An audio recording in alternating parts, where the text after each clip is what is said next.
Seigneur éternel, nous voulons te bénir encore et te rendre grâce pour ces moments que tu nous donnes, de pouvoir, Seigneur Dieu, nous présenter devant toi. Merci Seigneur Père, parce que c'est toi qui sondes nos cœurs.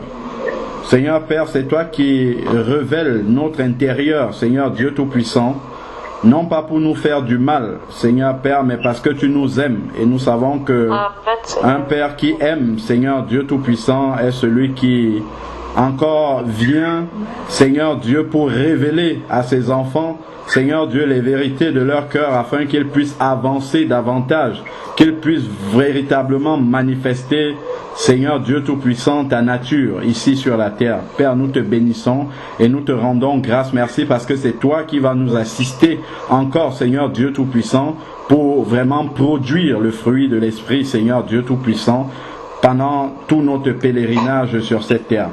Éternel Dieu, merci encore pour cette portion de ta parole que tu nous donnes de pouvoir partager maintenant. Seigneur Dieu, que tu nous édifies afin que nous puissions, Seigneur Dieu, toujours avoir une connaissance plus approfondie et surtout appliquer, Seigneur Dieu Tout-Puissant, ta parole, Seigneur Père, pour être agréable, Seigneur Dieu Tout-Puissant. Que ton nom seul soit béni, éclaire-nous par ton esprit, Seigneur Dieu, au nom de Jésus-Christ. Amen. Amen. Alors, donc, ce message que nous allons partager est simplement un complément d'un sujet que nous avons déjà partagé, qui était celui, est-ce biblique d'envoyer le feu sur les gens? Bon, on a partagé cette parole et la suite du message m'est venue par le commentaire qu'une bien-aimée, je crois, a fait sur cette vidéo qui a été publiée et posé une question justement, et ça m'a fait comprendre qu'il y a un aspect que je n'avais pas abordé dans le message, le premier. Alors donc, la sœur posait la question de savoir si le Seigneur ne nous autorise pas à envoyer le feu sur des personnes, nous autorise-t-il alors à envoyer le feu sur des esprits? Bon, effectivement, c'est une question qui peut se poser. Ça m'amusait quand je lisais la question, hein, parce que je me disais, on tient absolument à envoyer le feu. ou sur des esprits ou sur des personnes. Bon, à défaut d'envoyer sur des personnes, on veut quand même envoyer le feu sur des esprits. Bon, ça c'est juste pour rigoler, hein, mais plus sérieusement, il y a un aspect sur lequel on doit faire attention de ne pas se tromper. Parce que le malin peut utiliser aussi des séductions pour nous amener dans l'erreur. Notamment, on peut dire, bon, ok, d'accord, je n'envoie pas le feu sur une personne, mais par contre, j'envoie le feu sur l'esprit qui est derrière. Mais si nous pouvons avoir l'attention de bien retenir quelle est notre pensée au moment où nous sommes en train d'envoyer le feu, que ça soit sur l'esprit ou sur la personne. Bon, sur la personne, ça c'est clair, on sait que c'est la personne que nous avons à l'esprit. Mais même quand nous disons, nous envoyons le feu sur l'esprit qui est derrière, si on va bien voir, si on est sincère, c'est quand même la personne que nous avons en tête. C'est quand même l'image de la personne que nous avons en tête. C'est quand même tout le mal que la personne a pu nous faire, que nous ressassons à ce moment-là. Et ça, c'est une séduction que l'autre va utiliser pour nous amener de la même façon qu'en envoyant le feu sur la personne, même si nous disons nous envoyons le feu sur l'esprit qui animait cette personne-là lorsqu'elle nous faisait du mal, nous allons quand même être en train de punir la personne dans notre tête. Et le malin sait que de cette façon-là, il nous a déjà amené hors du chemin du Seigneur. Dans ça, déjà, c'est la première séduction avant même d'examiner la parole pour savoir si on doit envoyer le feu sur des esprits. Ça, c'est déjà la première séduction à laquelle nous devons prêter attention lorsque nous disons, bon, c'est pas la personne, mais c'est l'esprit qui est derrière. Donc, on doit faire attention à ce que nous faisons. Alors, si nous prenons la parole dans Luc chapitre 10, versets 17 à 21, Luc chapitre 10, versets 17 à 21. Donc, c'est lorsque le Seigneur a envoyé les 70 disciples, il est dit au verset 17, les 70 revinrent avec joie et dirent, Seigneur, les démons même, donc les démons ici, ce sont les esprits dont nous parlons là, doit-on envoyer le feu sur les esprits mauvais, donc autrement dit sur les démons, en fait ici, les anges déchus avec Satan, c'est d'eux qu'on parle ici. Alors, donc, voici ce que les disciples, les 70 disaient à Jésus, Seigneur, les démons même nous sont soumis en ton nom. Donc, ils étaient contents. Alors, il leur dit, je voyais, donc le Seigneur ne reproche pas cette réjouissance qu'ils ont de voir la puissance du nom de Jésus à l'œuvre. Le Seigneur va même d'ailleurs confirmer ce qu'ils sont en train de dire en disant, il leur dit, je voyais Satan tomber du ciel comme un éclair. Voilà. Donc, ça c'est bien la confirmation que les démons sont soumis au nom de Jésus. Là, il n'y a pas photo, il n'y a pas à redire. C'est une vérité et le Seigneur la confirme. Maintenant, le verset 19. Le Seigneur dit, voici, je vous ai donné le pouvoir de marcher sur les serpents et les scorpions et sur toute la puissance de l'ennemi et rien ne pourra vous nuire. Donc le Seigneur confirme encore qu'il a donné à ses disciples la puissance sur l'autorité sur toute la puissance de l'ennemi. Donc c'est pas une certaine puissance de l'ennemi, mais c'est sur toute la puissance de l'ennemi. Comme on l'a souvent dit, un chrétien qui est né de nouveau il y a une minute peut chasser le diable même en personne. C'est-à-dire que si le diable habite dans un corps, le diable en personne habite dans un corps, un chrétien qui est né de nouveau, il y a une seconde peut chasser cette personne-là. Je parle bien du diable. Peut chasser le diable dans cette personne, avec l'autorité de Jésus. Donc souvent, on voit les chrétiens courir à gauche, à droite dans les ministères de délivrance, entre guillemets, parce que ça n'existe pas dans la Bible, le ministère de délivrance. C'est une autorité que Dieu a donnée à tous les enfants de Dieu. Donc, on voit souvent les enfants de Dieu courir à gauche, à droite, pour essayer d'obtenir la délivrance, soi-disant, quand on chasse les démons, que les démons partent.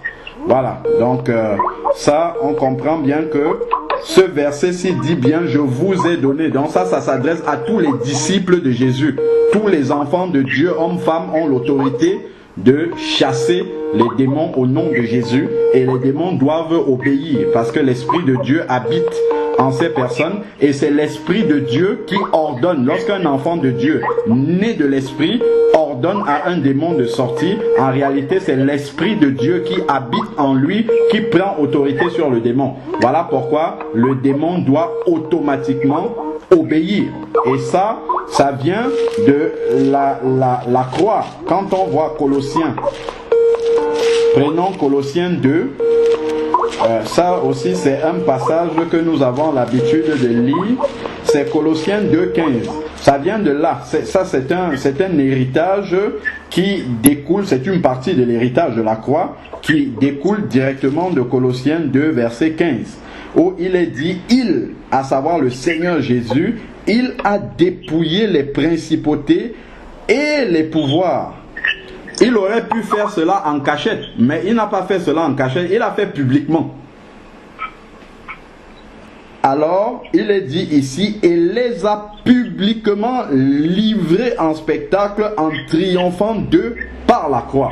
Donc, les démons même et Satan savent qu'ils ont été vaincus à la croix de Golgotha. Ça, c'est un fait clair et net qui est rapporté dans le verset 15 ici. Et donc, en vertu de cette victoire-là, le Seigneur nous a donné cette autorité qu'il a obtenue à la croix en remportant sur le diable ici et ses démons. Et il a donné cette autorité-là à ses enfants qui sont nés de l'Esprit.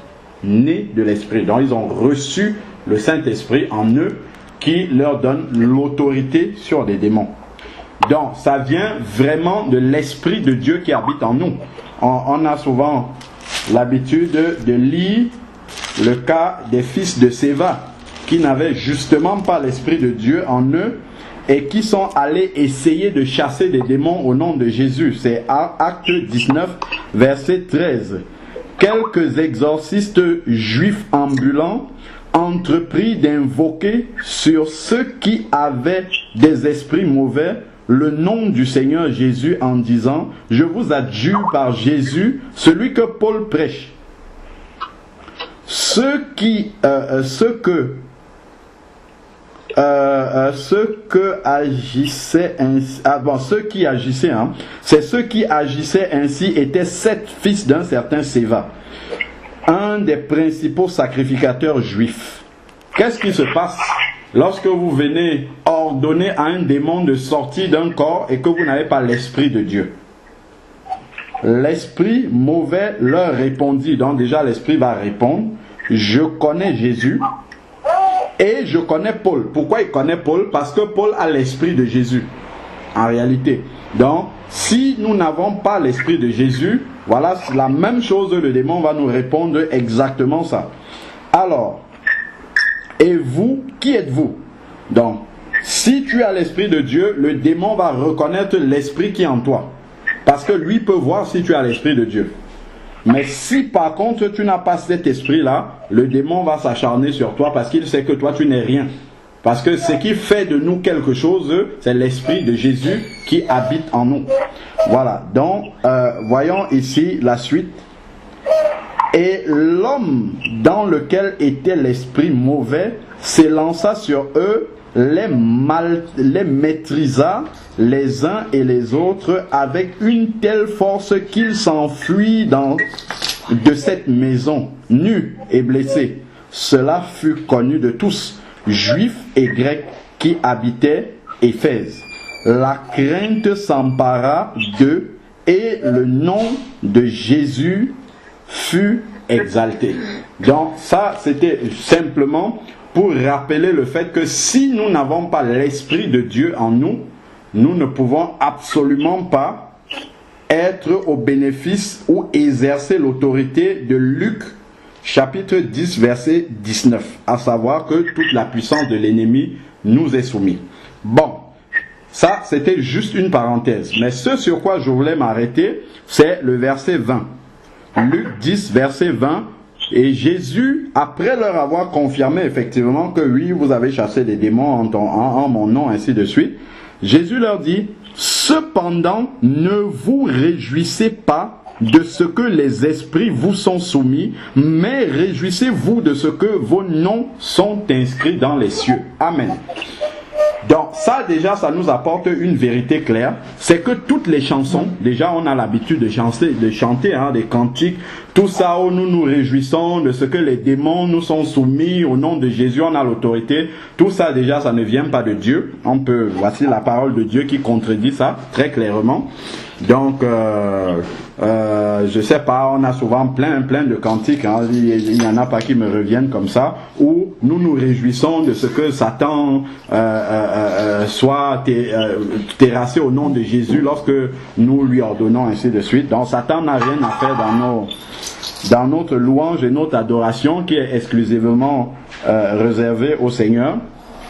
Et donc on comprend déjà ici que l'accent que le Seigneur met, ce n'est pas sur le fait de chasser les démons. Effectivement, nous devons chasser les démons pour faire reculer les ténèbres dans ce monde, mais ça, ce n'est pas le cœur même de la mission du Seigneur dans nos vies, mais c'est que notre salut soit assuré, à savoir que nos noms sont écrits dans le livre de vie. Donc ça, c'est ça qui est l'essentiel.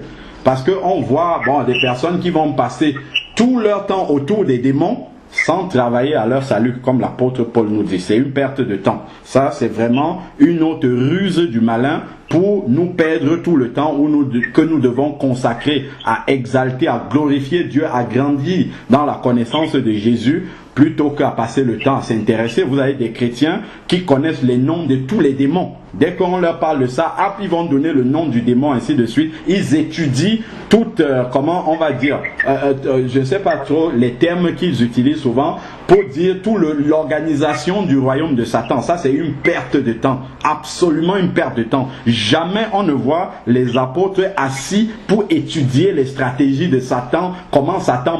Oui, Satan a ses stratégies. Oui, Satan est nuisible. Oui, Satan a il a tous ces plans-là. Mais ça ne nous sert à rien du tout de passer le temps à étudier ça. C'est une perte de temps. Puisque le Seigneur nous a déjà dit clairement ici dans sa parole que toute la puissance de l'ennemi, sans aucune exception, nous est soumise. Ça, c'est un acquis à la croix. Colossiens 2, verset 15. Donc, il n'y a pas de temps à perdre pour essayer d'étudier tout cela. Nous travaillons pour le Seigneur, on va voir des versets. Si un démon vient pour entraver ce travail-là, ou Satan lui-même, on lui dit au nom de Jésus, écarte-toi et on continue. Ça, c'est ce que les apôtres ont toujours fait. Ils n'ont pas commencé à étudier les stratégies. Bon, on a partagé dessus ici une fois. Souvent, certaines personnes, quand ils vont évangéliser une ville, ils vont d'abord commencer à se dire, mais c'est quelle autorité qui domine sur la ville? Il faut qu'on le renverse. Tout, c'est une perte de temps. Ça ne sert à rien du tout.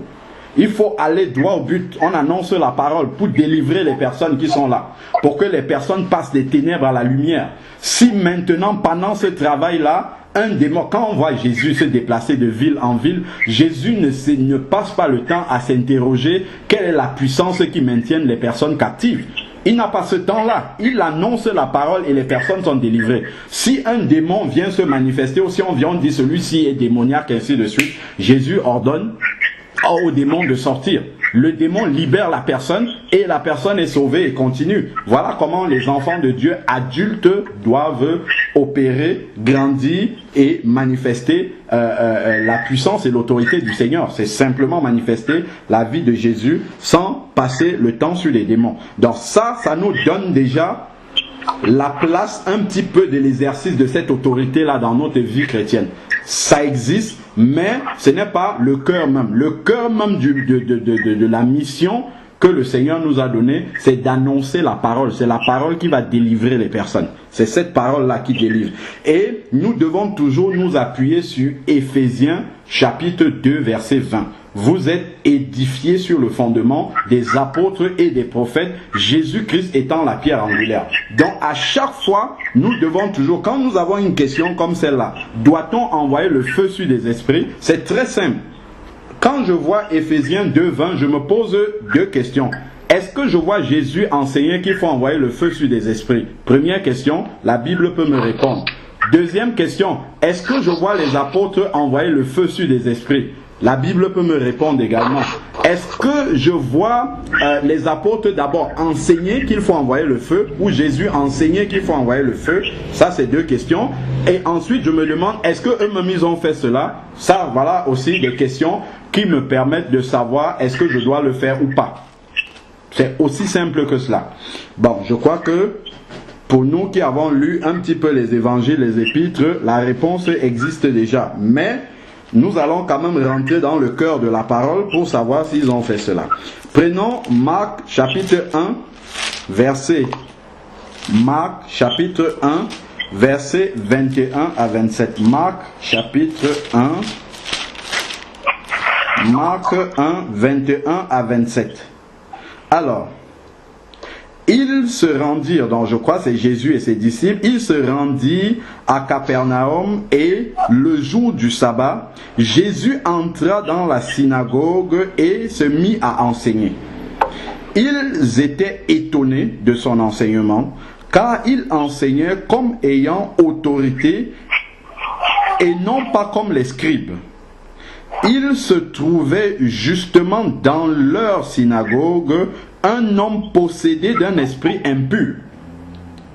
Donc on voit ici Jésus entrer dans la synagogue.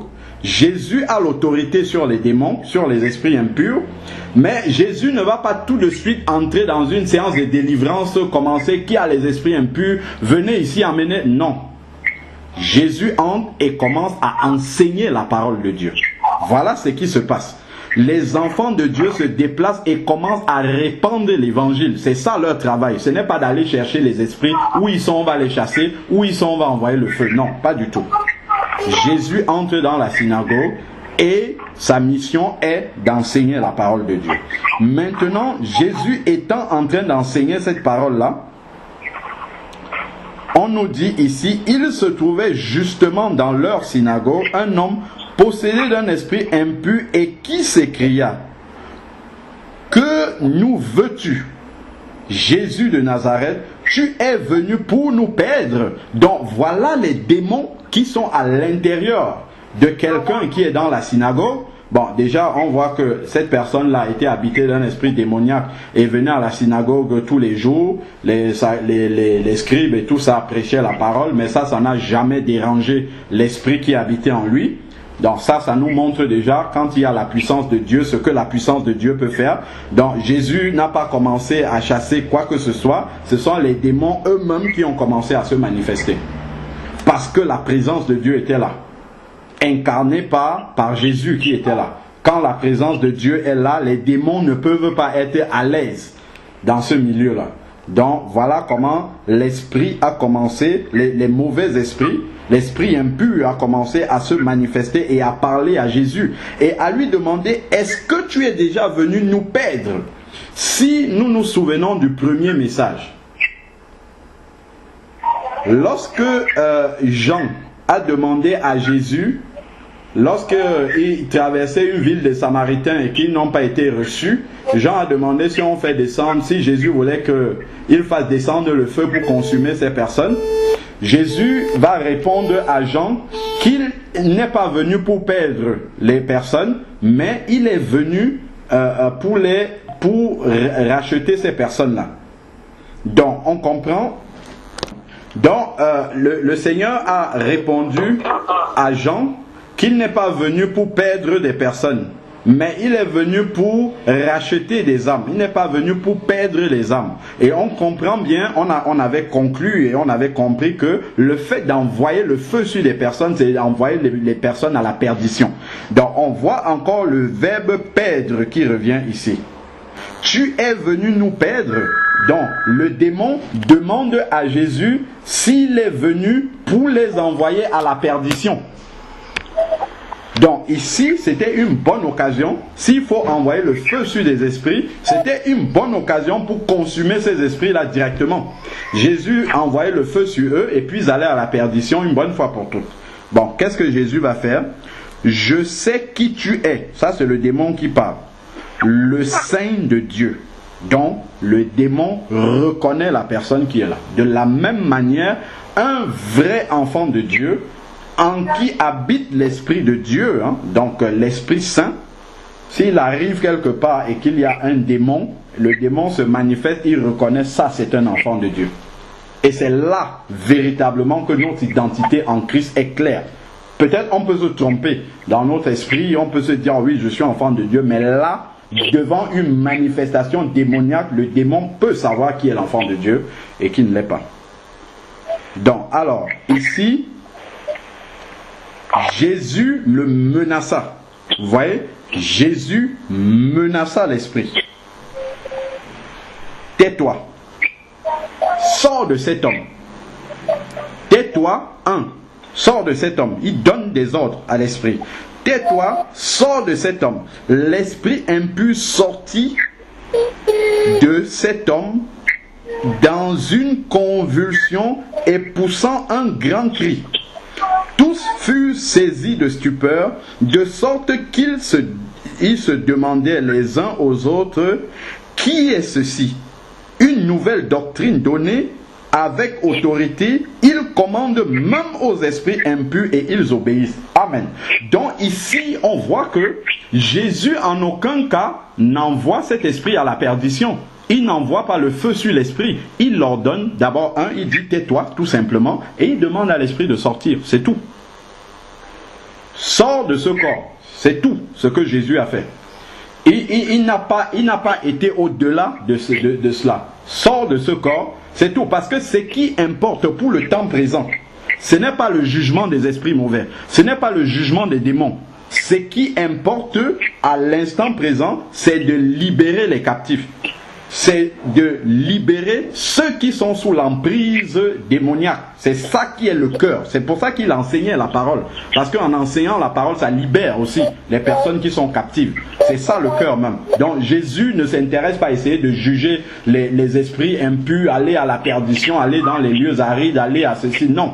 Ça, c'est pas ça qui l'intéresse. C'est que la personne qui est là, qui était sous l'emprise démoniaque, soit libérée et puisse écouter la parole de Dieu maintenant en toute liberté. C'est ça qui intéresse le Seigneur. Donc voilà déjà un premier exemple qui nous montre comment Jésus a agi et comment il veut que nous agissons en pareille circonstance. Donc il n'est pas question ici, dans ce verset-là, d'envoyer le feu sur les démons.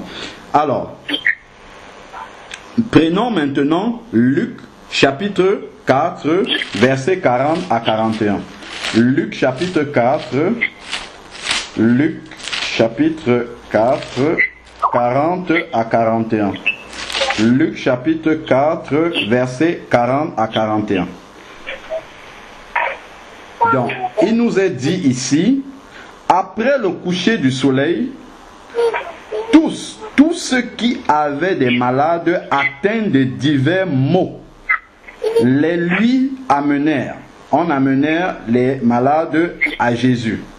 Ils imposèrent les mains à chacun d'eux et les guérit. Donc il a guéri des malades.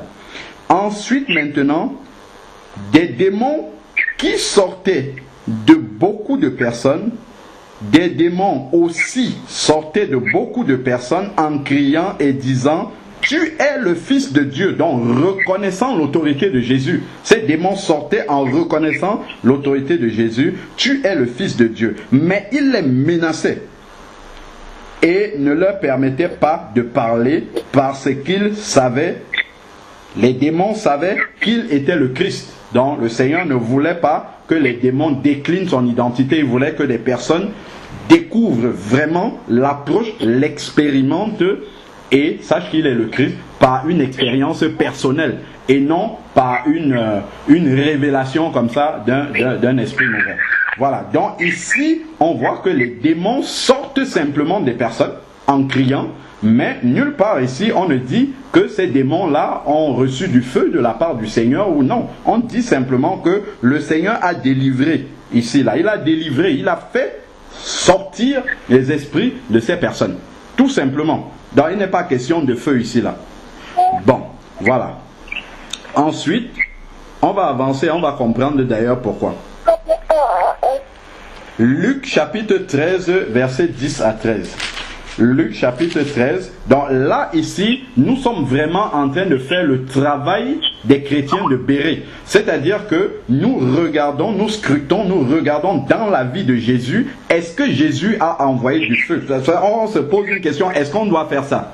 La mauvaise démarche qui est très courante malheureusement, c'est souvent que quand les gens se posent cette question, ils vont aller essayer de voir qu'est-ce que tel frère dit, qu'est-ce que tel autre dit, qu'est-ce que, et mélanger tout ça, essayer de voir. Ou alors l'autre démarche c'est de se dire, est-ce que communément le grand nombre de chrétiens pratiquent cela? Est-ce que c'est communément accepté dans les milieux chrétiens? Si beaucoup de personnes font ça, alors on valide, on dit oui certainement. Ça doit être la volonté de Dieu. Voilà comment nous agissons. Mais ce n'est pas comme ça qu'on doit examiner une question, une pratique que nous voyons des gens faire. Non, nous devons examiner à la lumière de la vie de Jésus, à la lumière de l'enseignement de Jésus, à la lumière de l'enseignement des apôtres et de leurs pratiques. Donc, et c'est ça que nous sommes en train de faire. Voilà pourquoi nous examinons un peu les différents passages où Jésus a été au contact des démons, des esprits impurs, et nous voyons comment il agit. Et nous devons agir de la même façon, tout simplement. C'est aussi simple que cela, l'examen que nous devons pouvoir faire. Alors, Luc, chapitre 13, versets 10 à 13. Alors, Luc 13, verset 10, nous dit: Jésus enseignait dans une synagogue le jour du sabbat. Donc on voit toujours que le travail de Jésus, je répète encore, je reviens encore une fois dessus, c'est que c'est pas de chercher où sont les démons pour les chasser, c'est d'enseigner la parole de Dieu. Parce que toute la puissance de délivrance est dans l'enseignement.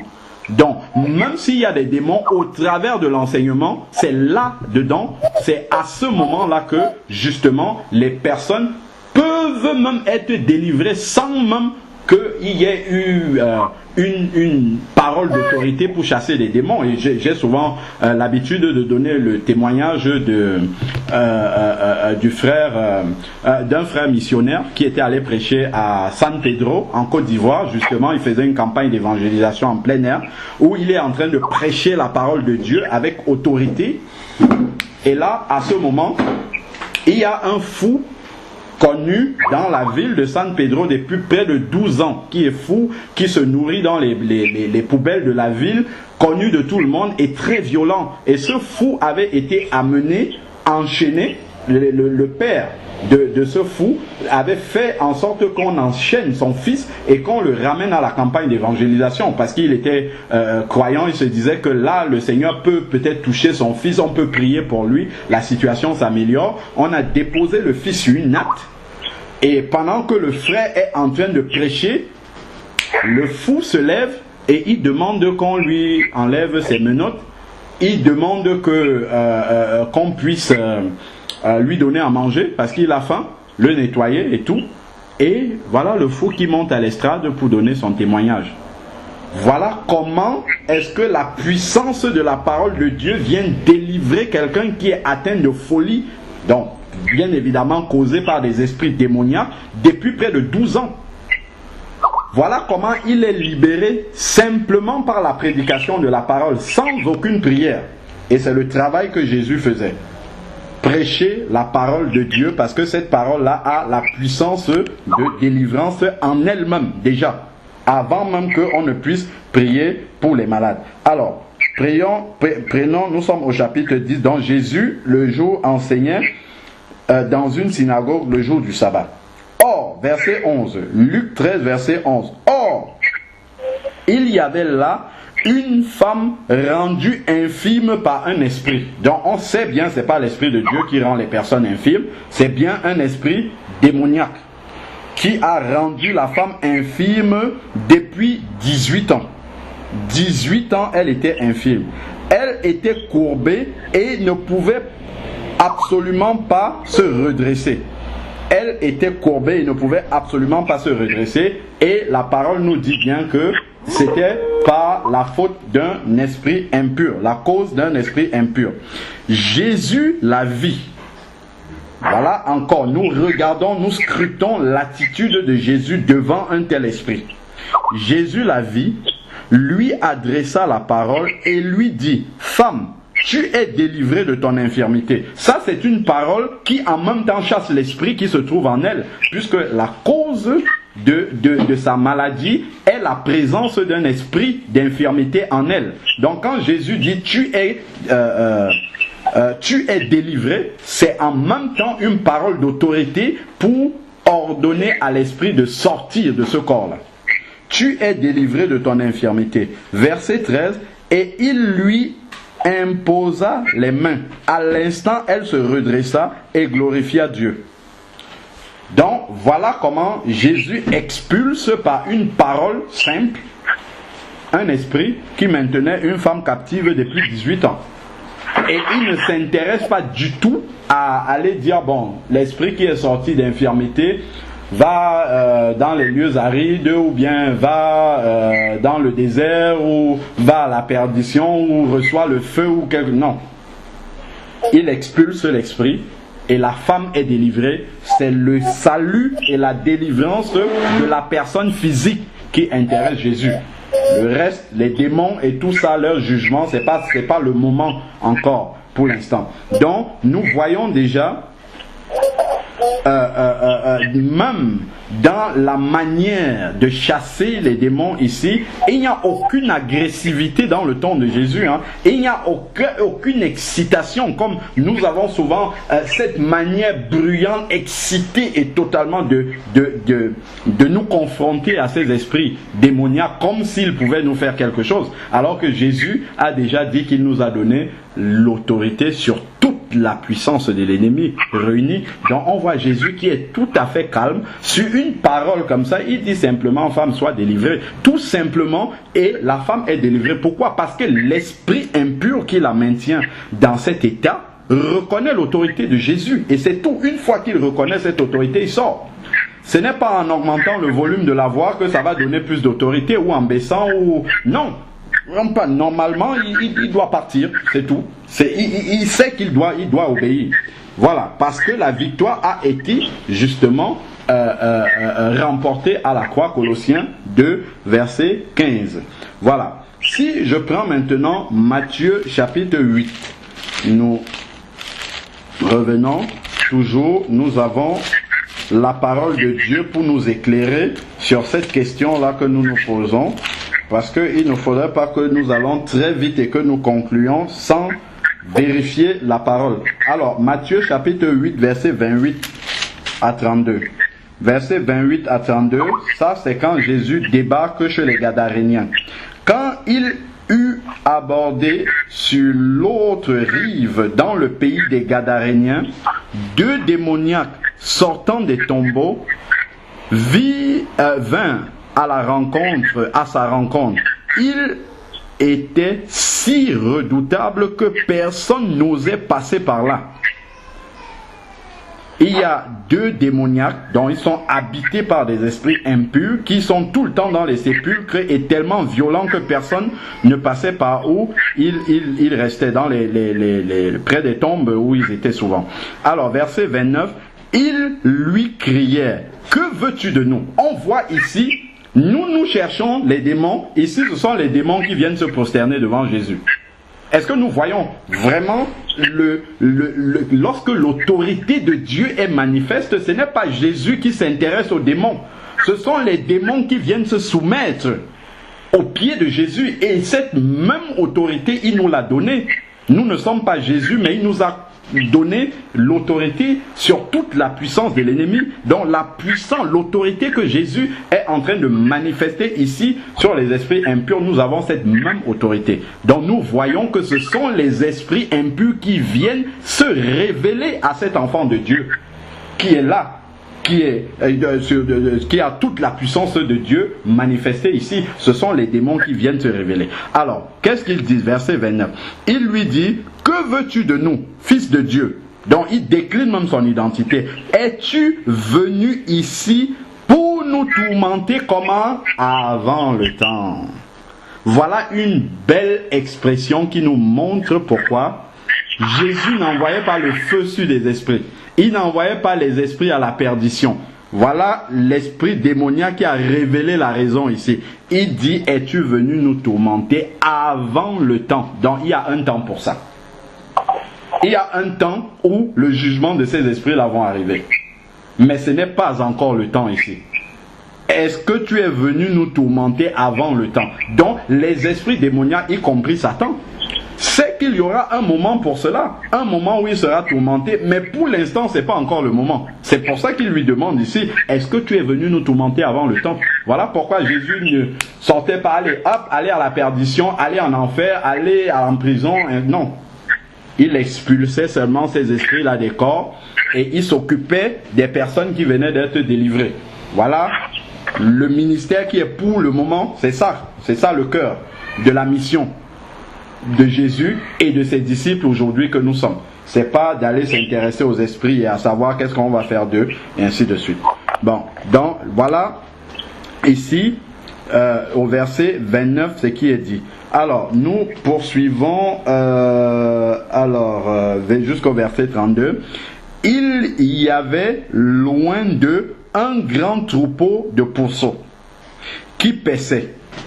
Les démons suppliaient. Donc les démons peuvent même prier, ils peuvent demander quelque chose, supplier Jésus. Ils font une prière de supplication. Ça c'est extraordinaire. Si tu nous chasses, envoie-nous dans ce troupeau de pourceaux. Envoie-nous dans ce troupeau de pourceaux.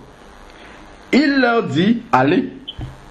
Ils sortirent et entrèrent dans les pourceaux. Donc, il n'a pas dit aller à la perdition.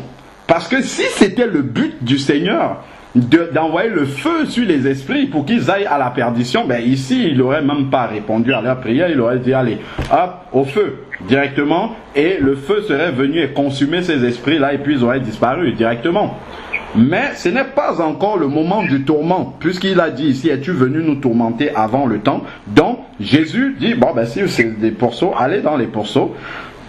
Alors, tout le troupeau se précipita du haut de l'escarpement dans la mer et il périt dans les eaux. Donc on voit ici que, évidemment, les esprits, quand ils entrent dans un corps, c'est pas pour faire du bien. Donc ils entraînent les troupeaux à la mort, en fait, à tomber d'un escarpement et à mourir. Donc on comprend bien au travers de ce passage qu'il y a un temps où les démons seront tourmentés. Mais cela relève du Seigneur uniquement. C'est pas aux enfants de Dieu de venir commencer à tourmenter les esprits. On a dit nous avons l'autorité sur eux, mais c'est pas de notre ressort là, pendant que nous sommes dans notre ministère terrestre, de commencer à essayer de tourmenter les esprits ou bien de juger les esprits en les envoyant à la perdition, tout ça. Non, ça c'est pas notre mission. Notre mission c'est de libérer les captifs, d'ordonner à ces esprits de sortir des corps, parce que là ils ne doivent pas rester dans les corps, afin que ces corps là soient totalement libérés et puissent recevoir la grâce d'être sauvés en écoutant la parole du Seigneur, le cœur ouvert et en obéissant. Alors, donc, si je prends maintenant 2 Pierre, prenons 2 Pierre, donc ça commence déjà à s'éclairer un petit peu et on commence à comprendre pourquoi Jésus n'envoyait pas le feu sur les esprits. Alors, 2 Pierre, chapitre 2, verset 4.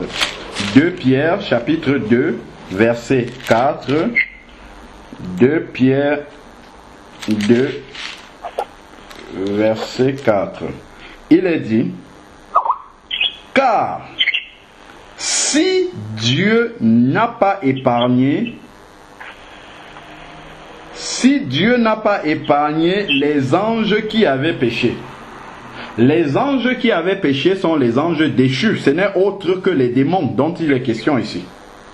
Donc, si Dieu n'a pas épargné les anges qui avaient péché, dont les esprits impurs, mais les a livrés et précipités dans des abîmes de ténèbres où ils sont retenus, comment? En vue du jugement, qui n'est pas encore là. Ils sont retenus, certains anges, pas tous, certains sont en liberté et font ce qu'ils font aujourd'hui sur la terre, mais d'autres sont retenus dans l'abîme en attente du jugement. Donc il y a un moment où ces esprits impurs vont devoir aller effectivement dans le feu. Mais ce n'est pas à nous de les envoyer dans le feu maintenant, en attente du jugement. Il y a un moment, et ce n'est pas à nous de faire ce travail-là, c'est le Seigneur qui va faire ce travail-là. Donc, il faut bien se méfier quand nous faisons des pratiques. On a envoyé le feu dans la Bible, allez, hop, ce sont des esprits, de toute façon, les esprits font du mal. Donc, hop, on doit envoyer le feu. Donc, on commence à faire des pratiques sans comprendre quel est le plan du Seigneur, quel est le but du Seigneur, où est-ce que nous sommes en train d'aller. Donc, là, on voit dans ces versets-là que si le Seigneur ne l'a pas fait, c'est qu'il y a une raison. Et cette raison, c'est qu'il y a un jugement pour ces esprits-là. Il y a un moment, effectivement, où les esprits vont aller dans le feu, mais ce n'est pas encore le moment. Donc, on a des esprits impurs, des anges qui ont péché ici, qui sont retenus en vue du jugement. Voilà. De la même façon, si je prends Jude à côté d'Apocalypse, nous sommes tout près là. Si je prends Jude chapitre, oui, c'est le seul chapitre, mais verset 6, il nous est dit, les anges qui n'ont pas gardé leur dignité, qui n'ont pas gardé la dignité de leur rang. Donc ici, encore, dans Jude, verset 6, les anges qui n'ont pas gardé la dignité de leur rang, ici, ça renvoie tout simplement aux anges déchus, à savoir les démons. C'est ça ici. Donc, alors, mais qui ont quitté leur propre demeure il les a gardés dans des chaînes perpétuelles, au fond des ténèbres, en faisant quoi? En attendant le grand jour du jugement. Amen. Voilà pourquoi Jésus n'envoie pas le feu avant le temps sur les démons. On voit ici encore, confirmant déjà 2 Pierre 2, 4, Jude 6 ici confirme cela, c'est-à-dire que le Seigneur a enchaîné ici, c'est ça, il a mis des chaînes perpétuelles au fond des ténèbres, de l'abîme, que Pierre parle de l'abîme, sur ces anges-là qui n'ont pas gardé la dignité de leur rang, donc qui sont des anges déchus, qui sont des démons. Certains d'entre eux sont retenus quelque part par des chaînes en attendant le grand jour du jugement. Donc c'est dans cette attente-là que les démons doivent être. Il y aura un moment pour le jugement, il y aura un moment pour envoyer le feu sur eux, il y aura un moment, et ça ce n'est pas du tout du ressort des enfants de Dieu. Donc nous devons bien comprendre tout ça, le plan de Dieu, avant de commencer à pratiquer, à entrer dans ces pratiques-là. Donc là nous avons balayé, là nous avons vu un peu comment Jésus agissait, nous n'avons pas vu cela. Prenons maintenant, nous avons lu des versets ici, 2 Pierre 2 verset 4 et Jude 6 qui nous disent qu'il y a un jour pour le jugement des anges déchus, pour le jugement des démons. Il y a un jour pour cela. Alors, prenons maintenant Apocalypse chapitre 20, versets 1 à 3. Apocalypse chapitre 20. Apocalypse, si on peut fermer les micros, ça serait bien s'il vous plaît.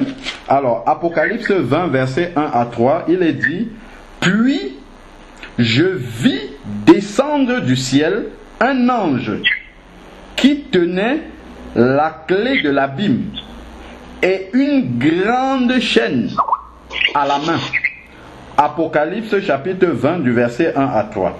Puis je vis descendre du ciel. Là, nous sommes complètement là-bas avant le règne millénaire. Ici, l'enlèvement de l'Église a eu lieu, la grande tribulation a eu lieu, et ainsi de suite.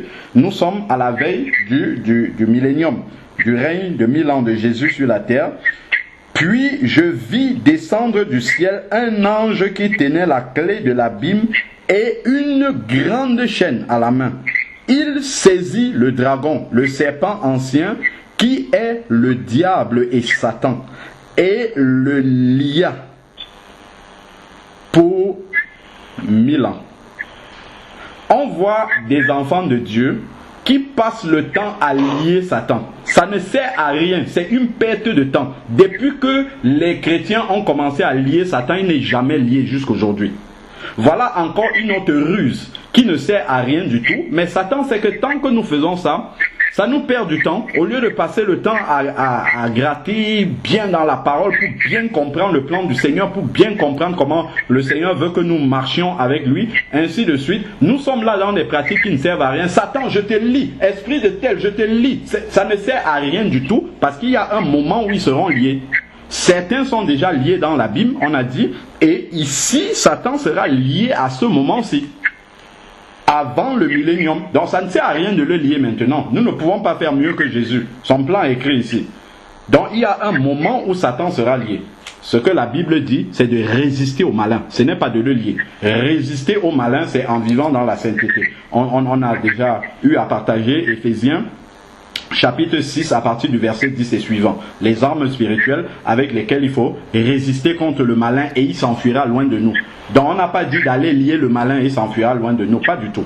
Donc il ne faut pas confondre. On prend les versets. Ah, Jésus a dit qu'il faut lier l'homme fort d'abord avant de l'occuper. Ça c'est mélanger les choses. On ne voit pas les apôtres lier le diable.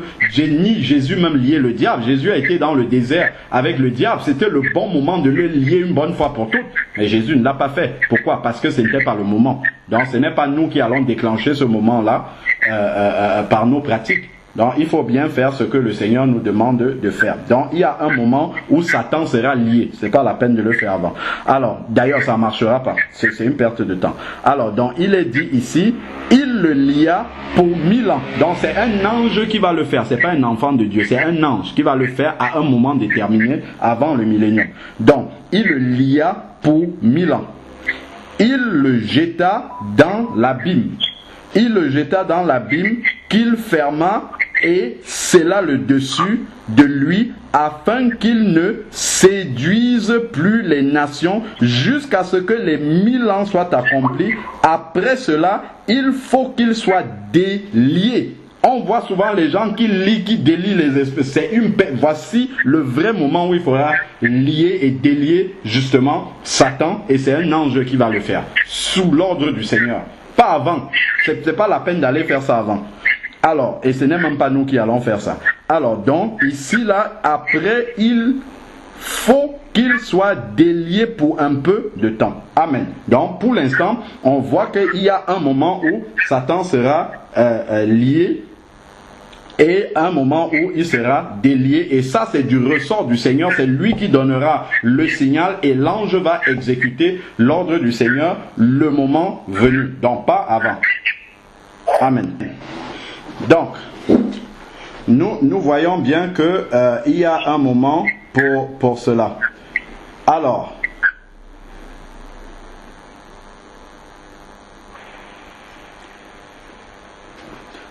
donc, nous savons bien que le Seigneur, comme on a pu lire dans Luc chapitre 10, verset 19, que nous avons l'autorité sur toute la puissance de l'ennemi.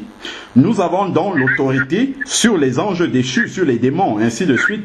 Mais notre rôle est de limiter la capacité de nuisance de Satan dans les vies. C'est cela qui est notre rôle. Limiter la capacité de nuisance de Satan et de ses démons dans les vies en apportant la lumière de l'évangile à ces personnes. C'est ce que Jésus faisait. Il enseignait. En apportant la lumière de l'évangile et en libérant ceux qui sont possédés, en ordonnant aux esprits impurs de sortir. Donc voilà la mission des enfants de Dieu. C'est pas de les envoyer dans le feu, c'est pas de les lier, de les délier, de tout ça, c'est une perte de temps. Je rappelle encore bien la mission des enfants de Dieu. Nous avons l'autorité sur les anges déchus et notre rôle, et sur Satan, sur toute la puissance de l'ennemi, notre rôle est de limiter la capacité de nuisance de Satan et de ses anges dans les vies, en leur apportant la lumière de l'évangile. Parce que quand les vies sont éclairées par la lumière de l'évangile, le Saint-Esprit amène les personnes à discerner les ruses de Satan et ne plus tomber dans ces ruses-là. Donc ça va limiter nécessairement la capacité de nuisance de Satan dans les vies. Ça va limiter la capacité de nuisance de Satan dans les vies. Déjà, le fait que les gens soient éclairés par la lumière de l'évangile. Et ils pourront eux-mêmes connaître les armes spirituelles pour résister à Satan. Et justement, ça va fermer les portes à Satan dans leur vie. Et donc Satan pourra, sa capacité de nuisance va diminuer dans leur vie. Donc voilà comment, par la puissance de la prédication de l'évangile, nous allons limiter, et même en annonçant simplement le salut à quelqu'un, si la personne se convertit, hop, immédiatement, la personne sort de l'autorité de Satan, n'est plus sous l'autorité de Satan, et donc forcément, ça va totalement limiter le contrôle de Satan dans sa vie. Satan peut encore essayer de le séduire, mais ça va même annuler le contrôle de sa vie. Et maintenant, ça sera à lui de fermer toutes les portes où Satan peut s'immiscer pour encore nuire. Et ensuite, libérer les personnes qui sont possédées en exerçant simplement cette autorité, en demandant aux esprits impurs de sortir, de libérer les corps. Une fois que les esprits impurs ont libéré les corps, ce n'est plus notre travail, ça ne nous intéresse plus. Les corps sont ce qui nous intéresse, que les corps soient libres. Au lieu d'être habités par des esprits impurs, que ces corps soient habités par l'Esprit de Dieu. C'est tout ce qui nous intéresse. Le reste ne nous intéresse absolument pas. Qu'on se mette à consumer les esprits, tout ça, c'est pas notre travail. Prenons maintenant Apocalypse chapitre 20, verset 7. Apocalypse chapitre 20, nous avons lu tout à l'heure de 1 à 3. Maintenant, nous allons lire de 7 à 10. Le même chapitre. Donc, on a dit tout à l'heure qu'il y avait un temps où Satan sera lié et un temps où il sera délié, après les 1000 ans. Donc, il nous est dit dans le verset 7, alors, quand les 1000 ans seront accomplis.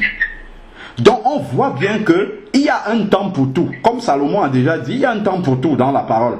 Ce n'est pas le temps d'envoyer le feu sur les esprits. Parce que Dieu a prévu un temps pour cela. Et il sait qui doit le faire. Et comment. Et tout ça est dans la parole de Dieu.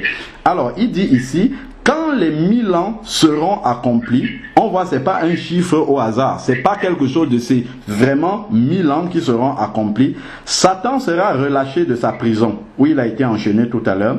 Et il sortira pour séduire les nations qui sont aux quatre coins de la terre. Bon, on avait déjà expliqué pourquoi le Seigneur permet que Satan soit relâché, parce qu'il y a des nations qui ont vécu pendant le millénium sous l'autorité de Christ, qui n'ont pas été tentées par Satan, qui étaient liées et tout ça. Bon, bref, on ne va pas entrer là-dedans, c'est pas l'objet du message.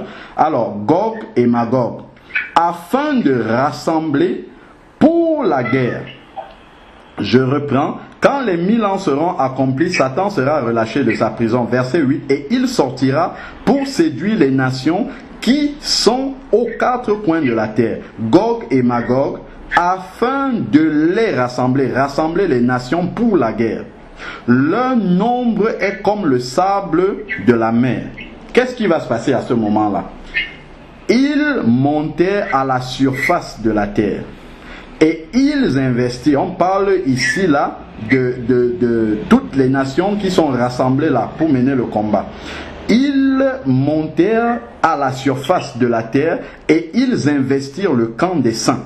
Donc ils viennent combattre les saints ici.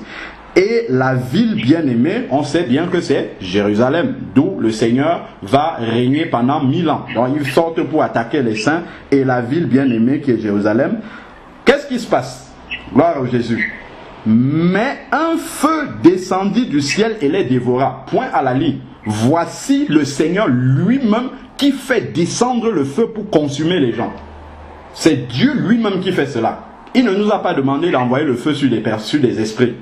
Voici Dieu lui-même, au temps voulu, qui fait descendre le feu pour consumer à la fois Satan qui séduit les personnes ici et les personnes qui se sont liguées pour attaquer la ville sainte. C'est Dieu lui-même qui fait cela. Un feu sort du ciel, paf, ça consume les personnes. Donc ici, il est dit, mais un feu descendit du ciel et les dévora. Verset 10 maintenant. Le diable qui les séduisait, fut jeté où? Dans les temps de feu. Voici le moment où le diable va aller dans le feu.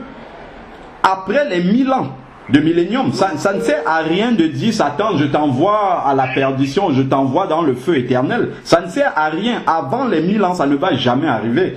C'est même une prière qui ne peut pas être exaucée parce qu'elle est ici contre le plan de Dieu. Elle ne rentre pas dans le plan de Dieu. Donc il faut qu'on arrête de faire ce type de prière-là, qui ne servent à rien.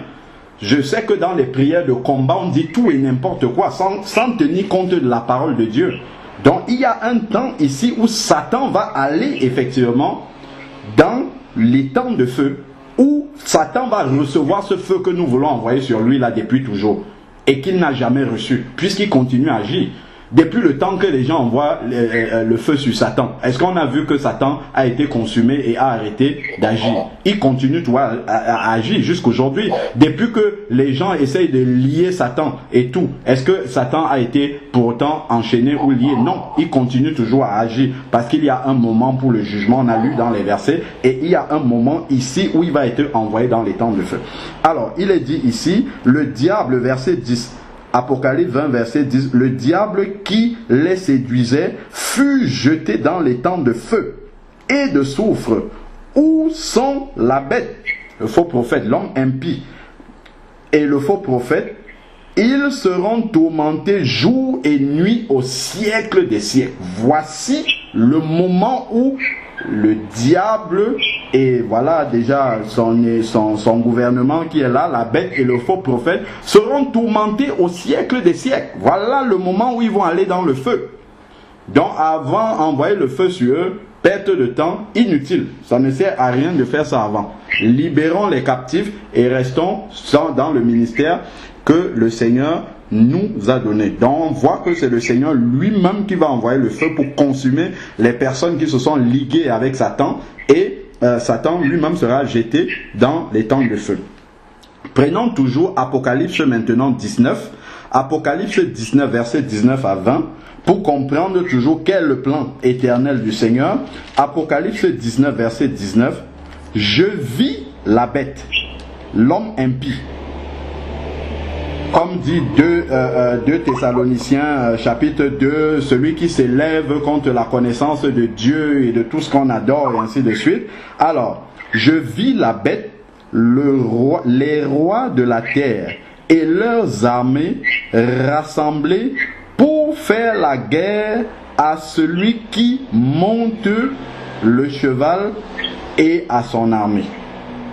Je vis la bête, les rois de la terre et leurs armées rassemblés pour faire la guerre à celui qui monte le cheval et à l'armée et à son armée. On comprend de qui il s'agit. Le Seigneur et son armée. Verset 20 maintenant. Et la bête, l'homme impie, fut prise, et avec elle le faux prophète, donc son allié, qui avait opéré devant elle des signes par lesquels ils avaient séduit ceux qui avaient reçu la marque de la bête. Donc ceux qui avaient reçu la marque de la bête ont été séduits par la bête et le faux prophète. Donc je reprends lentement ce verset. Et la bête fut prise, avec elle le faux prophète qui avait opéré devant elle les signes par lesquels ils avaient séduit ceux qui avaient reçu la marque de la bête et qui se prosternaient devant son image.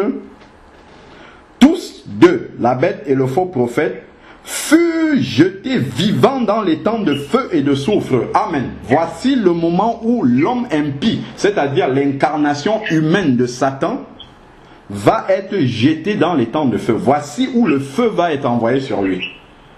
En quelque sorte. Voici le moment où il va aller à la perdition. Pas avant. Et on voit que... pardon, est-ce que les micros peuvent être fermés? Merci. On voit ici que cela n'est pas du ressort des chrétiens. Ce ne sont pas les chrétiens qui sont en train de faire ça.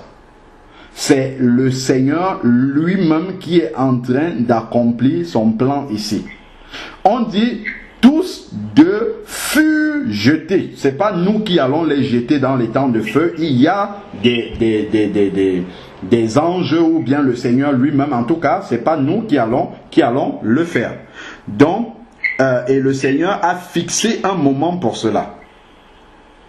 Donc, si je reviens maintenant sur, on a compris là en fait pourquoi Jésus n'envoyait pas le feu sur les gens. Ça c'est clair, avec les versets d'Apocalypse et les versets de 2 Pierre 2, 4 et puis Jude 6, on comprend pourquoi est-ce que le Seigneur n'a pas fait cela. Il y a un plan derrière qui est dans la Bible toujours.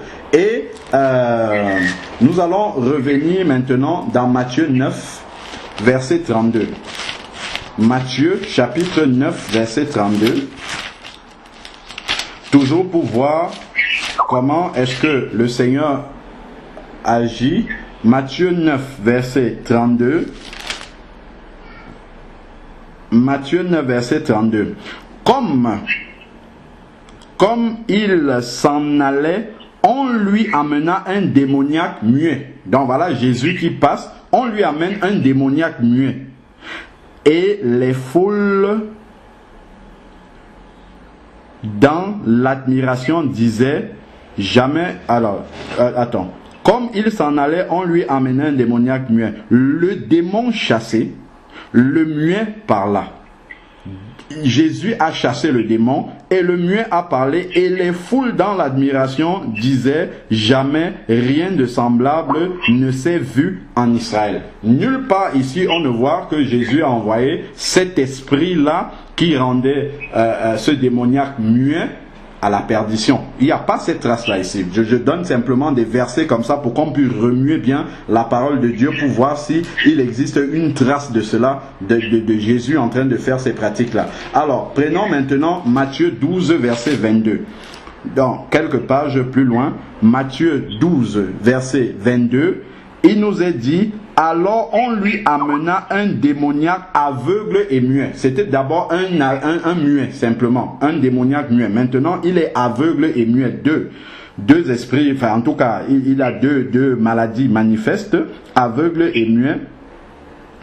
Il le guérit de sorte que le muet parla et voyait. Donc, guéri de sa cécité, de sa cécité et du fait qu'il soit muet. Sans que nous n'ayons aucune mention ici, là, du feu qui soit envoyé sur des esprits, l'esprit qui a été chassé de cet aveugle muet-là.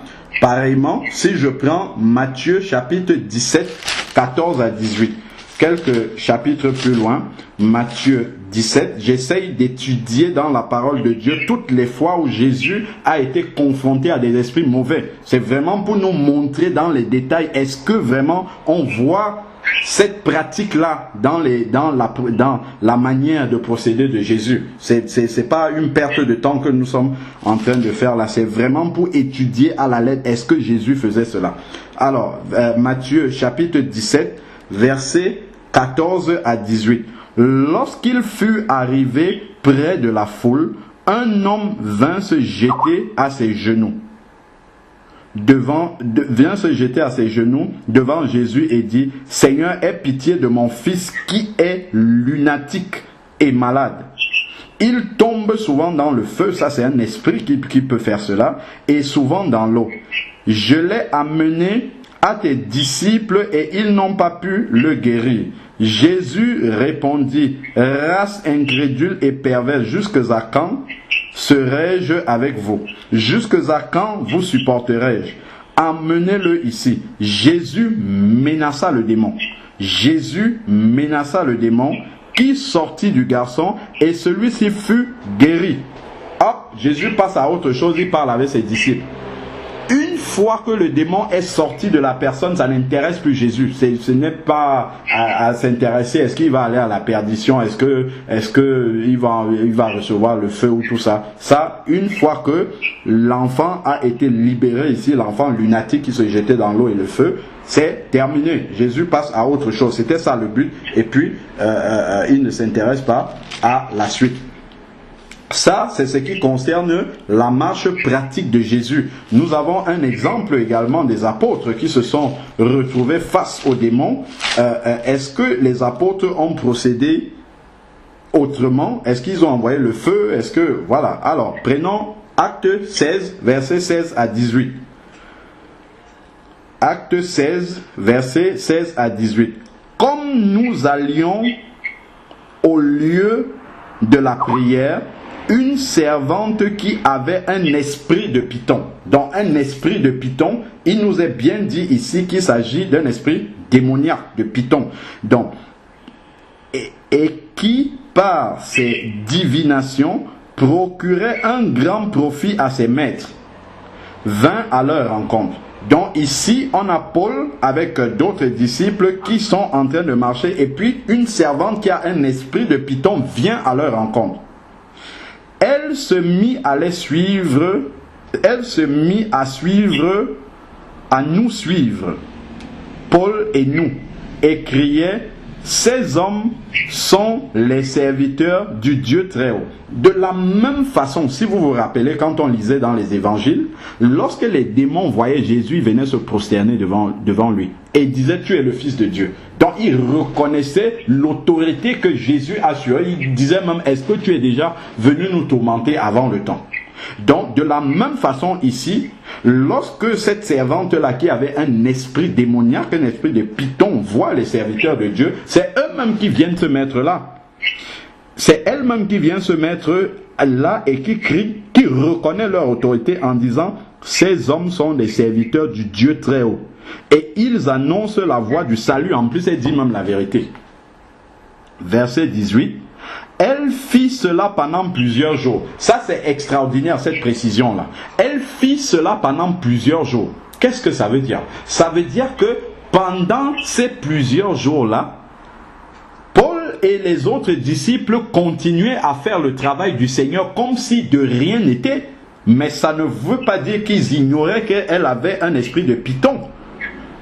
puisque c'est dit ici, nous allions dans un lieu, une servante qui avait un esprit de python. C'est celui qui raconte. On sait bien que c'est Luc, si vous lisez acte 1, c'est Luc qui a écrit le livre des Actes. C'est lui qui dit ici, donc ils avaient discerné qu'elle avait un esprit de python, mais ça n'a pas empêché du tout qu'il fasse le travail du Seigneur. Ça, c'est encore un contre-exemple qui montre que ce qu'on parle, on appelle esprits territoriaux. Avant d'évangéliser quelque part, il faut renverser toutes les principautés de la région. Tout. Ça, c'est une autre perte de temps. Voici les enfants de Dieu, les véritables, ils sont là. Il y a quelqu'un qui les suit avec un esprit de python. Ça ne les empêche pas de faire le travail du Seigneur. Tout simplement. Et pendant quelques jours. Et alors maintenant, Paul excédé. Paul est excédé par quoi? Par la souffrance de cette femme-là. Paul excédé se retourna et dit à l'esprit. Paul parle directement à l'esprit. Je t'ordonne au nom de Jésus de sortir d'elle. C'est tout. Ce n'est pas sors, va au feu éternel, va. Non, sors d'elle. C'est tout ce qui intéresse l'apôtre ici. C'est que cet esprit-là libère le corps. C'est tout. Sors d'elle. Paul n'est pas allé au-delà de la mission du disciple. Sorti, expulser les esprits des corps. Point. C'est terminé. Alors, qu'est-ce qui se passe? Et il sortit à l'heure même. Si vous voyez la suite du verset, Paul ne s'intéresse plus à cet esprit-là. Il a libéré la femme, c'est terminé. C'est tout. Maintenant, elle est libre, elle peut écouter l'évangile, elle peut ouvrir son cœur au Seigneur. Et la mission est remplie. La mission n'est pas d'aller juger les esprits mauvais, les démons et tout ça. La mission, c'est de libérer ceux qui en sont captifs. C'est tout. Voilà. Donc, voilà un petit peu comment aussi les apôtres ont procédé exactement de la même façon que Jésus. Prenons maintenant Matthieu 4, qui est un bel exemple, qui est l'exemple même par excellence sur lequel nous devons nous appuyer pour faire le combat spirituel. Si le combat spirituel au sens où on l'entend là, de se confronter aux démons et tout ça. On a Jésus qui n'est pas en face d'un démon, mais qui est en face du chef même de tous les démons, de Satan. Et on voit la manière dont Jésus même se comporte devant Satan. C'est exactement de la même façon que un enfant de Dieu qui est rempli de l'esprit de Jésus doit se comporter devant Satan. Alors, Matthieu chapitre 4, verset 1 à 11. Alors, Jésus fut emmené par l'esprit dans le désert pour être tenté par le diable. Il jeûna 40 jours et 40 nuits, puis il eut faim. Le tentateur s'approcha et lui dit, voilà le diable qui est là, Satan lui-même. Si tu es le Fils de Dieu, donc il vient avec un doute, ordonne que ces pierres deviennent des pains. Jésus lui répondit, va au feu éternel. Pas du tout. Que le feu te consume. Pas du tout. Ce n'est pas ça que Jésus dit. Jésus lui dit, il est écrit, l'homme ne vivra pas de pain seulement, mais de toute parole qui sort de la bouche de Dieu. Vous pensez que si le plan de Dieu était que les enfants de Dieu consument Satan, ça n'aurait pas été vite fait de régler ça à ce stade-ci? Nous n'aurions même pas à devoir le faire. Jésus aurait envoyé directement Satan ici, envoyé le feu le consumer. C'était réglé une bonne fois pour toutes. Mais ce n'est pas ce que Jésus a fait. Il a répondu par la parole. Verset 5. Le diable le transporta aussi, il fallait lier Satan. C'était aussi ici que Jésus pouvait lier Satan. Le diable le transporta dans la ville sainte, le plaça sur le haut du temple et lui dit, si tu es le Fils de Dieu, jette-toi en bas, car il est écrit, il donnera des ordres à ses anges à ton sujet et ils te porteront sur les mains de peur que ton pied ne heurte contre une pierre. Voilà Satan qui cite même la parole de Dieu, qu'il sort bien sûr de son contexte. Verset 7, il lui dit, voilà Jésus qui parle encore. Jésus ne s'énerve pas, il n'entre pas dans une hystérie en essayant de chasser tout ce qu'il peut chasser. On voit simplement Jésus qui répond encore par la parole. D'autres d'autre part, il est écrit, tu ne tenteras pas le Seigneur ton Dieu, juste la parole de Dieu qu'il lui confesse. Parfois même devant un démon, juste la parole de Dieu suffit pour que le démon se range. Sans même crier ou prendre, juste prononcer une parole qui est écrite dans la Bible. Nous sommes en train de prier entre enfants de Dieu, on sent une présence indésirée d'un esprit démoniaque. On dit simplement, Satan, tu n'as pas le droit d'être présent au milieu de la réunion des saints. C'est tout. Amen. Et on continue à louer, à prier, à faire ce que nous faisons. Immédiatement, par une simple parole comme celle-là, Satan sait que c'est la parole de Dieu et il va libérer directement. Il va partir automatiquement. Donc, c'est parfois nous ignorons ou bien nous ne regardons pas suffisamment à Jésus et à ce que lui-même il a fait et l'autorité que nous avons reçue de lui, nous l'utilisons souvent un peu de manière incohérente par rapport à la parole de Dieu, hors de la parole de Dieu. Alors, verset 8 maintenant, le diable le transporta encore sur une montagne très haute, lui montra tous les royaumes du monde et leur gloire. Et lui dit, je te donnerai tout cela si tu te prosternes et m'adores. Jésus aurait pu s'indigner à ce moment-là et envoyer vraiment Satan au feu. Non. Jésus lui dit, qu'est-ce qu'il a dit? Va au feu? Non. Retire-toi Satan. Retire-toi Satan. Il a dit, je te lis, non, retire-toi, Satan, pas. De la même façon qu'il dit de sortir des corps, libérer les corps, de la même façon, Jésus enlève simplement la présence de Satan. Il lui dit, tu n'as pas le droit de rester ici, de la même manière que il dit, tu n'as pas le droit de rester dans tel ou tel corps sur lequel il est en train de prononcer une parole de délivrance. Il lui dit, retire-toi, Satan, car il est écrit, tu adoreras le Seigneur, ton Dieu, et à lui seul tu rendras un culte. Verset 11, qu'est-ce qui se passe? Alors le diable le laissa, parce que le diable est obligé d'obéir à l'autorité de Jésus. La même autorité que nous avons par l'Esprit de Dieu qui vit en nous. Le diable le laissa. Le diable n'a pas l'autorité de se rébeller un seul instant devant l'autorité de Jésus. Le diable le laissa. Depuis là, Jésus prononçait des paroles. Il répétait la parole de Dieu, mais il n'avait pas dit au diable, retire-toi. À l'instant même où il a dit, retire-toi. Maintenant c'est bon, retire-toi. Le diable est parti. Automatiquement, le diable le laissant, et voici les anges s'approchèrent de Jésus pour le servir. Donc voici comment un enfant de Dieu adulte spirituellement doit marcher, se comporter devant la puissance démoniaque. La parole de Dieu en lui doit lui donner toute l'assurance et la foi qu'il n'a pas à trembler déjà d'un, et juste cette parole-là est suffisante en autorité et en puissance pour éloigner cette présence-là. Prenons maintenant un autre aspect qui va encore amener, je crois, un éclairage sur une parole qui sort souvent également de la bouche des enfants de Dieu. Prenons Matthieu chapitre 12, versets 43 à 45. Matthieu 12, versets 43 à 45. C'est Jésus qui parle ici. Matthieu chapitre 12, versets 43 à 45. Alors, qu'est-ce que Jésus dit?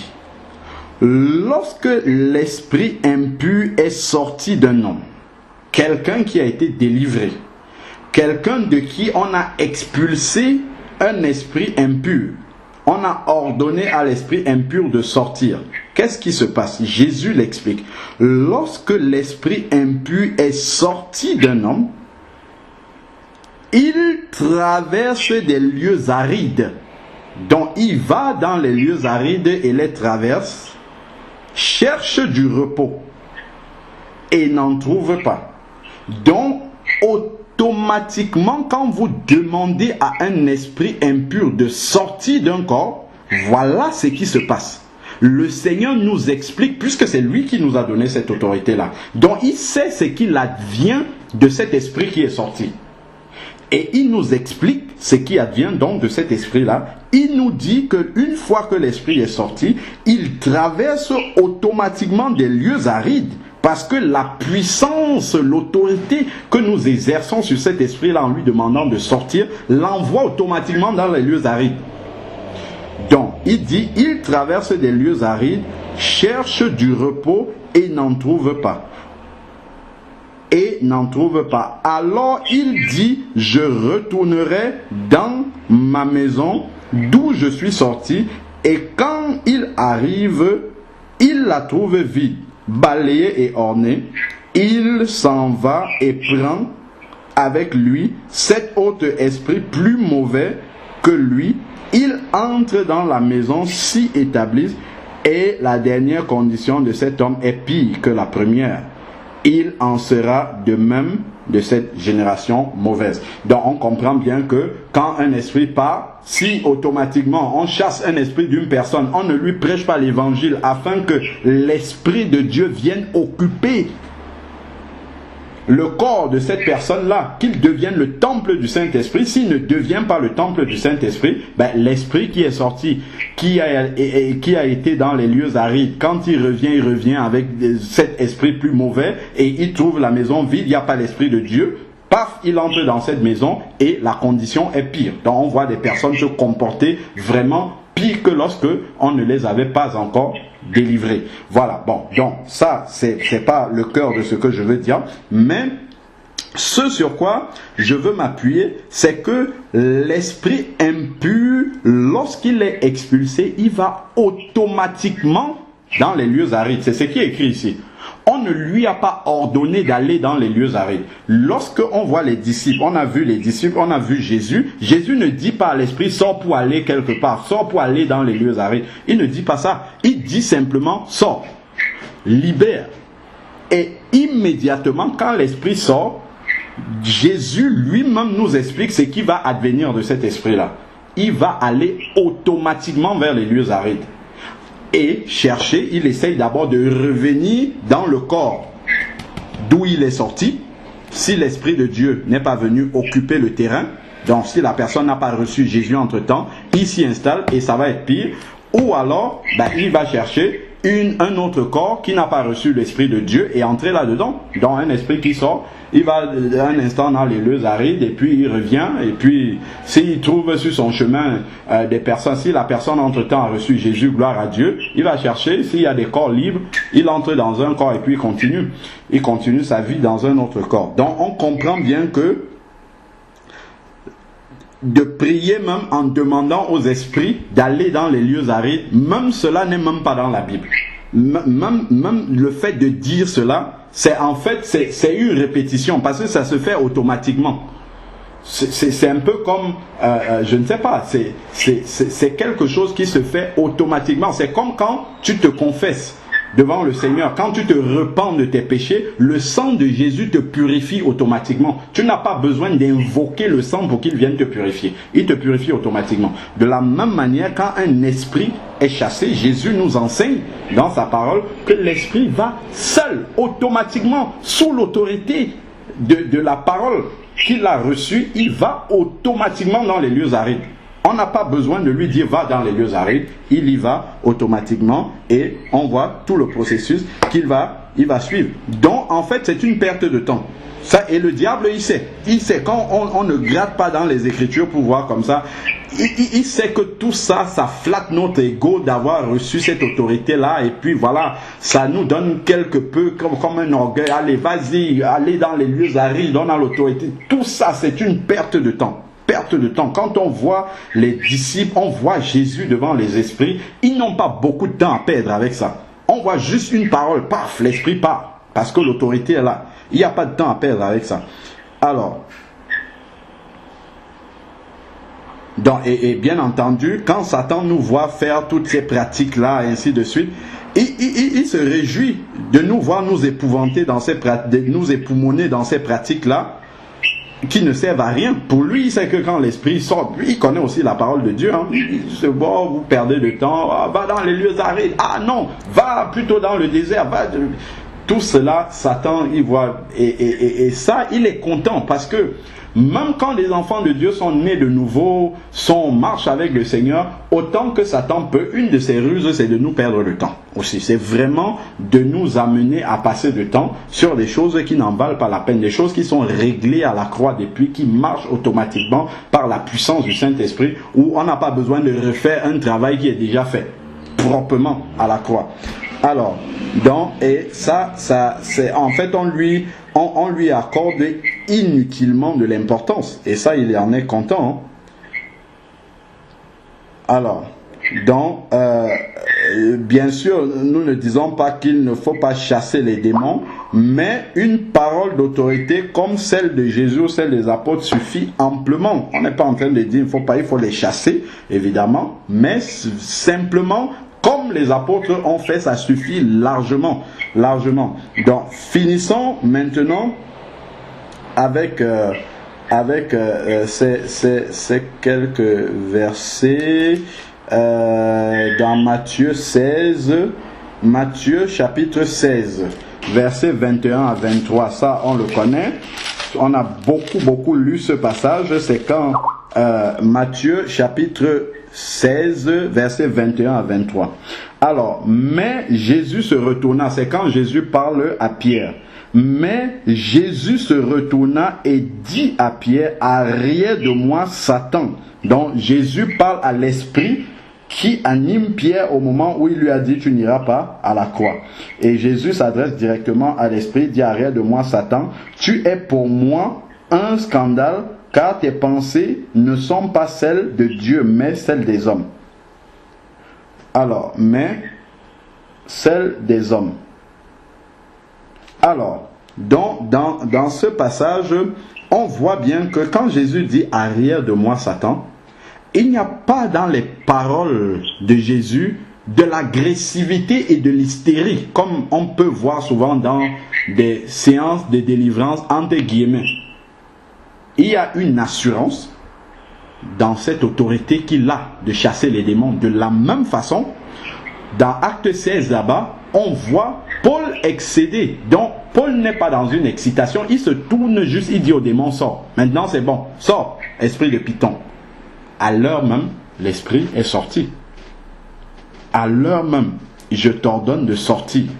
Et Paul n'a même pas nommé cet esprit-là. Parce qu'on se fatigue souvent, il faut nommer les démons. Si c'est le mari de nuit, il faut savoir le nom du démon. Si c'est de tel cas, il faut savoir. Non, Paul n'a même pas nommé ce nom de démon-là. Il savait que la femme était habitée par l'esprit de Python, mais il s'est juste retourné.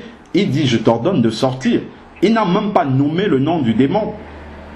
Donc il n'avait même pas besoin de savoir quel est le démon qui est dedans. S'il voit juste une manifestation démoniaque qui dit je t'ordonne au nom de Jésus, sort et automatiquement l'esprit impur obéit. Et on voit ce calme, cette sérénité. Il n'y a pas de parole injurieuse comme on peut voir dans toutes les séances de délivrance que nous voyons.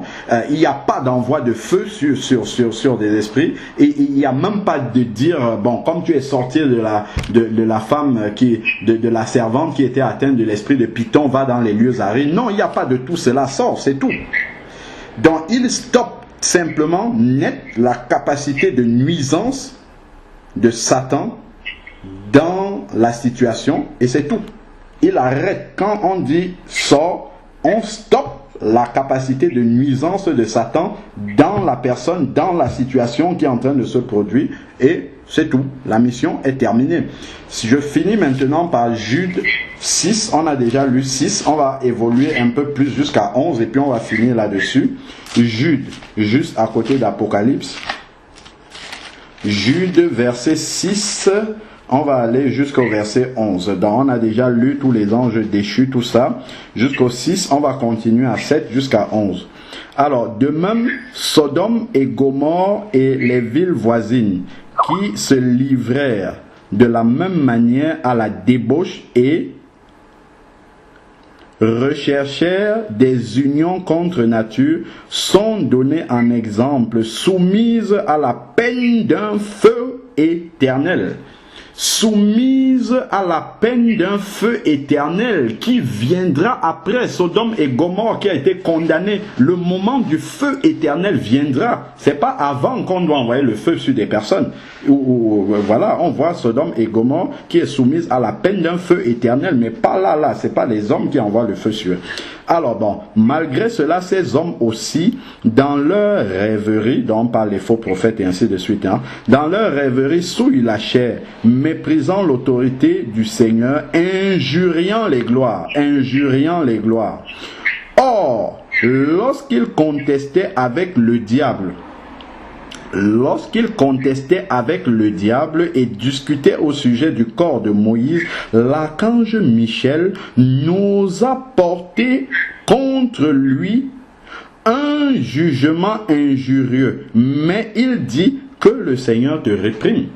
D'où viennent les paroles quand on est dans le combat spirituel, entre guillemets, on dit Satan, je te fais ceci, on envoie toutes sortes de paroles injurieuses, ainsi de suite.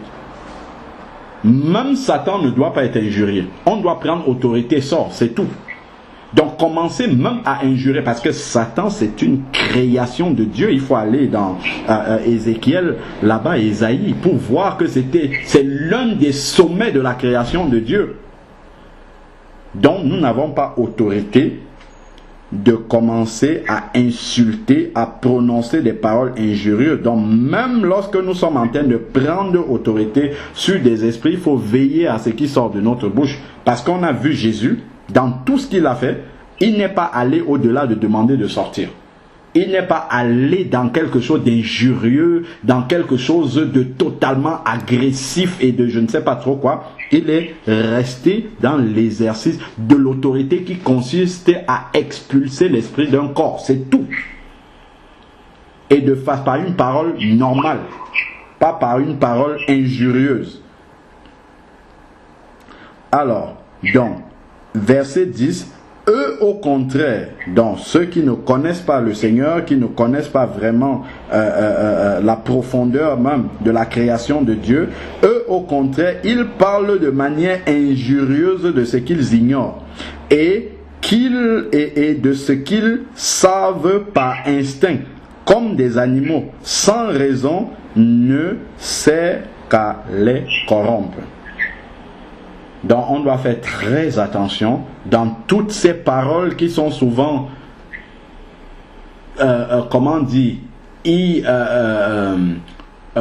des paroles non contrôlées qui sortent pendant ces moments où on s'adresse à des esprits et où on essaye à tout prix de les faire sortir des corps même. On doit faire attention à ce que nous disons à ce moment-là.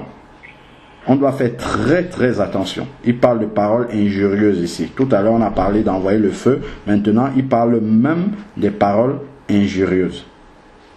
Alors verset 11. Malheur à eux car ils ont suivi la voie de Caïn. C'est dans l'égarement de Balaam que pour un salaire ils se sont jetés.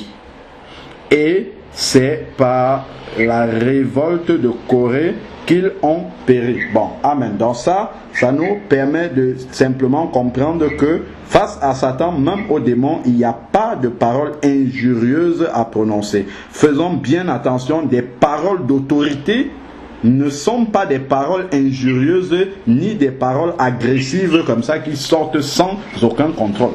Pas du tout. Quand on voit Jésus, les apôtres, ils ne sont pas en hystérie devant la présence de Satan. Ils sont simplement là comme des enfants de Dieu marchant par l'esprit, ordonnant aux esprits de libérer les corps et puis annonçant l'évangile aux personnes qui ont besoin de l'entendre pour passer des ténèbres à la lumière. Que le nom du Seigneur soit béni. Seigneur Dieu Tout-Puissant, Père, je veux te rendre grâce encore pour pour cette parole que tu viens de nous donner.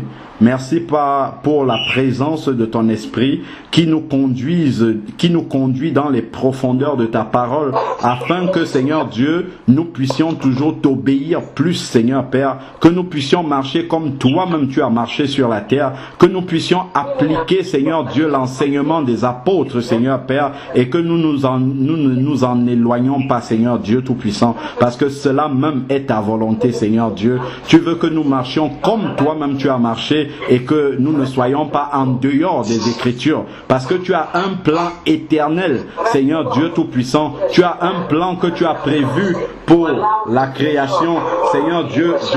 Je te prie vraiment que ce plan-là, Seigneur Dieu, que nous puissions y participer, entrer vraiment dans la place, occuper la place qui est la nôtre, Seigneur Père, dans ce plan éternel, et que nous n'en débordions pas, Seigneur Dieu Tout-Puissant, parce que c'est cela même que tu veux, Seigneur Dieu. Tu nous as laissé ta parole pour cela, que nous nous occupions de rester dans le ministère que tu nous as confié, Seigneur Dieu Tout-Puissant, que nous assumions notre rôle, Seigneur Père, et que nous n'allions pas entrer dans un rôle que tu ne nous as pas donné. Merci encore pour ta parole. Merci pour ton esprit. Merci pour l'obéissance que tu mets en nous, Seigneur Père, au nom de Jésus-Christ. Amen.